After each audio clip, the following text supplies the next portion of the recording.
How to flatten paper. That's what this video is all about. We've all been there, I'm sure. You're going to finish a painting and then you find the paper's cockled on you. So this video is all about sorting that out really easily and quickly. Hi, my name is Paul Hopkinson and I'm a wildlife watercolour artist. I teach how to paint a variety of wildlife online and also botanical studies as well. Welcome to my YouTube channel. Even professional artists experience the same frustrations when working with watercolour paper. Now call it what you like, you can call it cockled paper, wrinkled or even warped, but there are quite a few ways of trying to flatten that paper out, so this is just the one that I personally use. So let's get them sponges ready and let's make a start. Now I've just finished doing this painting, this robin, and because it's my last sheet of paper on my block pad, which is one of these glued down all the way around, other than right at the very top there, it's lifted. So it's a very last sheet, as you can see here on this pad. So there's the cardboard behind, look, you can just see that. So it's lifted on its own accord and that's caused it to cockle, to kind of warp all the way along the paper. So I'm going to get rid of that. I'm going to flatten this painting out. So I'm going to show you that. So I think the first thing I need to do is get my little guitar plectrum picky thing, okay, and just take this off the rest of the way along the paper. And I always like to keep this level. Right, that's removed from the pad. So the first thing I'm going to do is put a piece of block of wood down, something like that. It's one of my stretching boards, with the climbing rope down the side to trap the paper in when it's wet. I've made a video on exactly how I use the board to stretch paper, which I'll link to from a card at the top right of this screen. I'm going to put down some acid-free card, so acid-free card. Now this is a mounting card that you have inside the frames, when you have your little frame inside the glass. That's what this is for. And also for the back of the pictures as well. That's perfect, because it's acid-free, I can then lay this down flat on top of that. It's nearly the right size, that's pretty close, that will have to do. That's pretty close. And what I'm going to do is very lightly spray the paper with some water. Now that's one of my little spray pots. I think you can pick them up for about £1 or something like that. So here we go.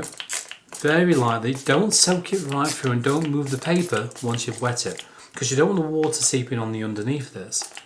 So very lightly, like so. Look. Give it a very light spray. You could, if you want to, get a sponge and use a damp sponge, not soaking wet, remember, on the back of this instead.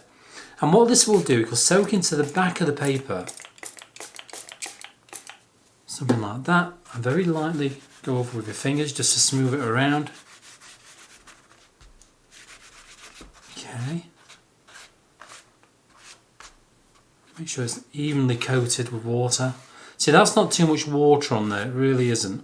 And that's what I wanted to do, just give it a very light coat. And you can see already it's starting to curve, starting to kind of flex up at the back there. Brilliant, it's exactly what we're after.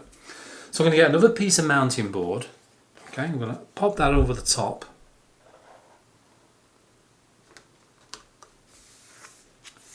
Like that. That'll do. Doesn't have to be spot on, that's near enough. And I'm going to use my pad, which came away from the, which obviously the piece of paper came out of. Then I'm going to use a book, a photography book, there you go. Quite a good one, that one as well. I like that one. Then another stretching board.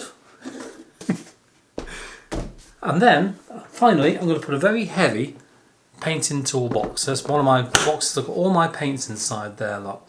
So that can also go on the top of that as well to kind of really soak it and weigh it down, so it's kind of flatten it out. Now I need to leave this now for about 4, maybe 5 hours, or if it's easy for you, leave it overnight to dry. And then we can take it all off and fingers crossed, it'll be nice and flat when it's done so, okay? Right, I'll see you in about, let's give it 5 hours, shall we? Back in a bit. Right, now this has been here now for about 5 hours and 20 minutes, looking at the time. So I think we'll have a quick look now and see how flat it should be. It should be nice and dry by now after all that period of time anyway, in a warm house. So here we go, let's uncover it all. My bird book. And that. And that. And then we'll take these away. And then we have our painting. And that should be, hopefully, nice and flat. There we go. So, you can see here, look how flat that is on the paper. See how flat that is? Compared to the way it was all buckled and twisted before, that's lovely and flat, it really is. So absolutely perfect. So that's really done the trick, as you can see there. Exactly what we needed to do. So that's a little quick way, well I say quick, you can leave it for a few hours, or overnight remember, of just being able to kind of flatten your watercolour painting down. And don't forget to check out that description below for a completely free Robin painting video, all in real time from start to finish.